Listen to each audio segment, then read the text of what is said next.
اللهم صل على سيدنا محمد وعلى آل سيدنا محمد وبارک وسلم۔ میرے عزیز بھائیوں اور سب مسلمانوں، قرض سے چھٹکارا حاصل کرنے کی دعائیں۔ دعا نمبر 1، اللہم اکفنی بحلالک عن حرامک واغننی بفضلک عن سواک، رواہ الترمذی۔ اے اللہ، حرام سے بچاتی ہوئی اپنے حلال کے ذریعے سے تو میری کفایت فرما، اور اپنے فضل کے ذریعے مجھے اپنے غیر سے بے نیاز فرما دے۔ فائدہ میں آیا ہے، جس شخص پر کوئی قرض ہو اور یہ قرض سے چھٹکارا حاصل کرنے کے لیے کہے، اللہ تعالیٰ اس کو قرض سے نجات دے دے گا، اگرچہ یہ قرض پہاڑ کے برابر بھی ہو۔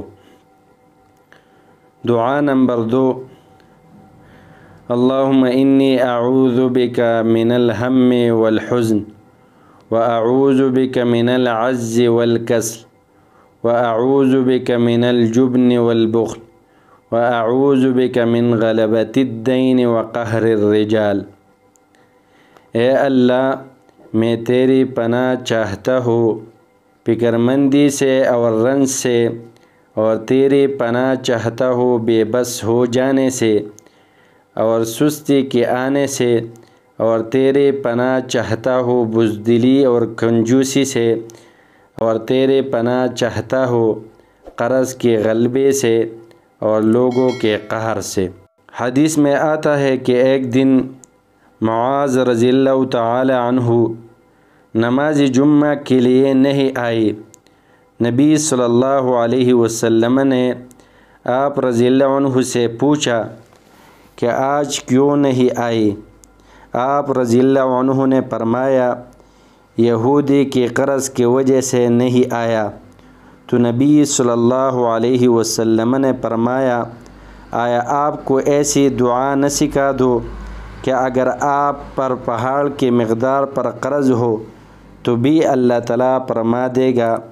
پھر آپ رضی اللہ عنہ کو مذکورہ صدر دعا سکھا دی۔ یہ بہت مفید دعا ہے۔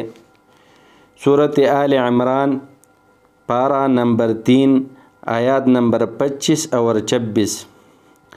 قل اللہم مالک الملک تؤتی الملک من تشاء وتنزع الملک ممن تشاء وتعز من تشاء وتذل من تشاء بیدک الخیر انک علی کل شیء قدیر تولج اللیل فی النہار وتولج النہار فی اللیل وتخرج الحی من المیت وتخرج المیت من الحی وترزق من تشاء بغیر حساب رحمن الدنیا والآخرہ ورحیمہما تعطی منہما من تشاء وتمنع من تشاء ارحمنی رحمتا تغنینی بہا عن رحمت من سواک۔ قرض واپس کرنے کی دعا۔ بارک اللہ لک فی اہلک و مالک، بارک اللہ لک فی اہلک و مالک، اللہ تیرے اہل و عیال اور مال میں برکت دے۔ فائدہ میں آیا ہے، رسول اللہ صلی اللہ علیہ وسلم نے ایک شخص سے قرض لیا تھا تو واپس کرنے کے وقت اسے یہی دعا دی، اور یہ بھی فرمایا کہ قرض کی جزا ہے تعریف کرنا اور ادا کرنا، یعنی جس نے قرض دیا اس کی تعریف کرنا اور اس کو قرض ادا کرنا۔ جب کوئی شخص تجھے اپنا مال پیش کرے، بارک اللہ لک فی اہلک و مالک، اللہ تیرے اہل و عیال اور مال میں برکت دے۔ فائدہ میں آیا ہے، یہ دعا عبد الرحمن ابن عوف رضی اللہ عنہ نے کی تھی۔ اس انصاری صحابی رضی اللہ عنہ کو جب اس نے اسے آدھا مال پیش کر رکھا۔ وہ صحابی سعد بن الربیع رضی اللہ تعالی عنہ تھے۔ لوگ قرض لے کر واپس نہ کرتے ہو، پریشان نہ ہو، یہ کام کرے۔ کچھ دن قرآن کے آیات پڑھے اور دیکھے۔ سورۃ الانشقاق پارہ نمبر 30 آیات نمبر 4 اور 5۔ وَأَلْقَتْ مَا فِيهَا وَتَخَلَّتْ وَأَذِنَتْ لِرَبِّهَا وَحُقَّتْ۔ لوگ خود رابطہ کر کے قرض واپس کریں گے۔